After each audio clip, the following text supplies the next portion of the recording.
Last week, the IHF World Handball Player of the Year 2023 was announced.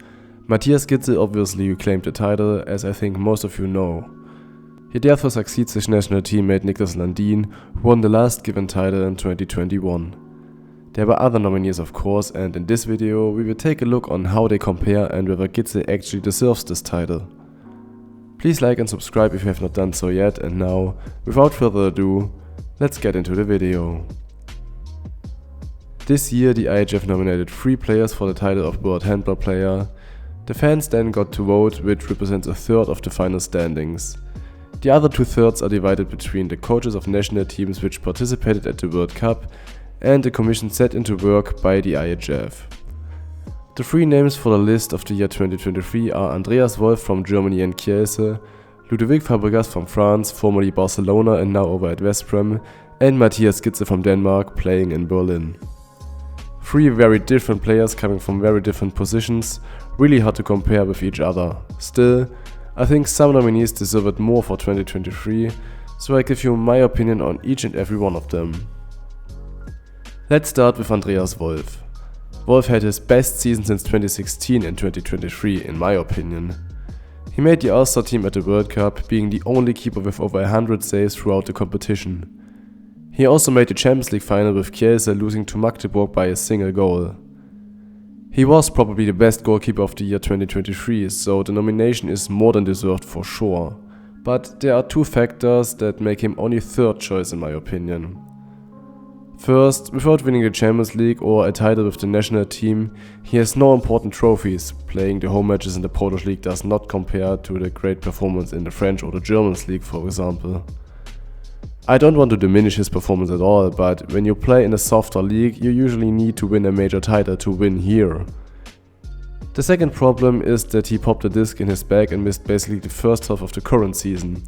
Nothing he can do about that, but when you miss half a year, I think it's even harder to put you ahead of some of the other candidates. Overall, a deserved nomination, but I don't think it was enough to win it, at least in 2023. But when we look at the other 2 candidates, in my opinion, the choice really could have gone either way, I think. Both deserve it really, so I would just start with the one who did not do so in the end.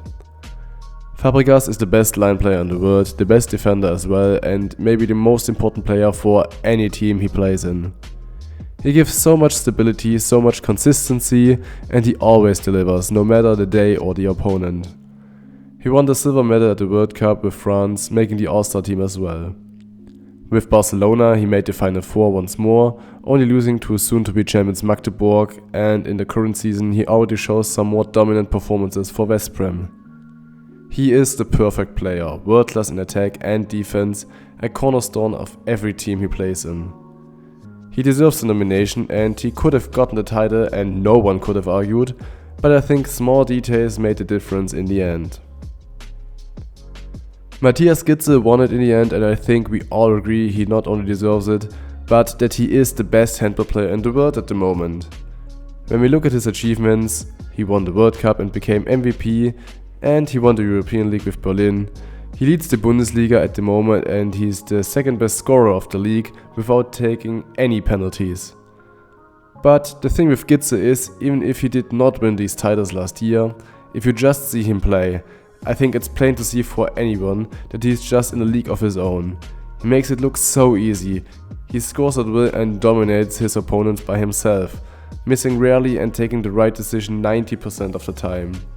He is the best player in the world and he was the best in 2023, so I think it's well deserved that he got a title in the end. There are some arguments which speak against him, namely he does not play an important role in defense, as Fabregas does for example, and he did not play in the Champions League last year, as Berlin did not qualify their season before.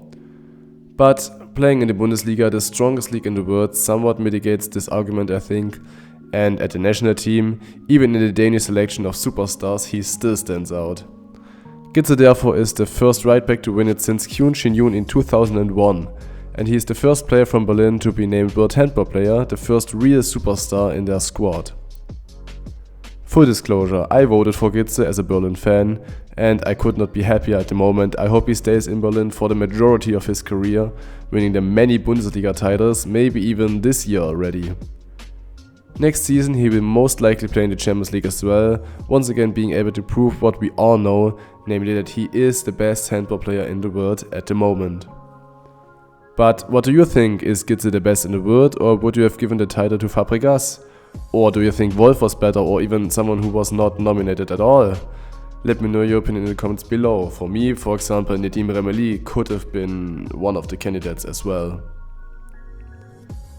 The best young player also was announced by the IHF, and the title went to Elias Schipper-Götu, who set himself ahead of Juri Knorr and Nils Lichtlein. Knorr made the All-Star team at the World Cup as best young player, and he had a great season with the Löwen, so he could have made it for sure, but I think his lackluster performance in the first half of the current season set him back in the comparison.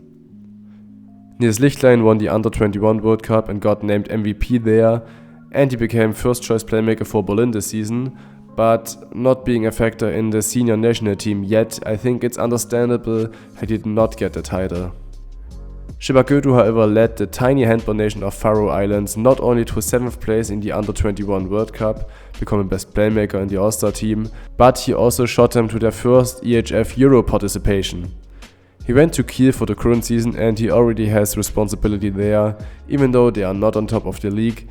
Their great Champions League performance mitigates that a bit in my opinion. He still has so much potential and can grow in a true superstar in the coming years. Also a deserved title holder in my opinion. At last, I think the IHF World Handball Player nominations and announcements have been handled quite well this season by the IHF. They made a shortlist and then considered both experts and fans. It was all going way better than in past years, where they nominated different numbers of candidates each year, or just named someone without taking others in consideration, and even not naming anyone in several years, like 2022 for example. I hope they keep this up and find some consistency there, so we can always have a player announced with the title each year. Anyway, that's it for today. Please like and subscribe below, and I see you in the next video.